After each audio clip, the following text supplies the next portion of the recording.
अस्सलामुअलैकुम नाज़रीन, news web live के साथ मैं हूं नाइला भट्टी। शामिल करते हैं आज की अहम खबर। जी बिल्कुल, हमारे पाकिस्तानी और चेले वैन की आवाम का कहना है, अगर कुरान पाक की बेअदबी बेहुरमती करने वालों को ना रोका गया तो कुरान पाक अल्लाह की बारगाह में हमारी शिकायत करेगा। चेले वैन की आवाम ने जोशो फरोज से रैली निकाली और रैली में नारेबाजी करते हुए हम पर जुल्म होगा तो हम बर्दाश्त कर लेंगे, लेकिन जब हमारे रसूल की बात आएगी और कुरान मजीद की बात आएगी हम आराम से नहीं बैठेंगे।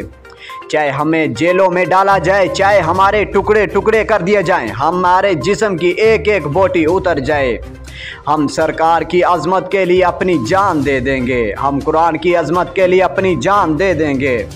और आज मुसलमानों के पास कुरान को बेअदबी से बचाने के लिए टैब नहीं। अगर अल्लाह रसूल के नाम की बेअदबी करके हम खुद नामूसे रिसालत का पासबान कहेंगे तो ये दावा सब झूठा है। मुक़द्दस औराक का अदब करें, अपनी आखिरत संवारने, अल्लाह और उसके हबीब को राज़ी करने के लिए कुरान को बेअदबी से बचाने वाले बन जाएं। जी अब तक के लिए इतना ही। मज़ीद खबरों और अपडेट से बाखबर रहने के लिए देखते रहें न्यूज़ वेब लाइव।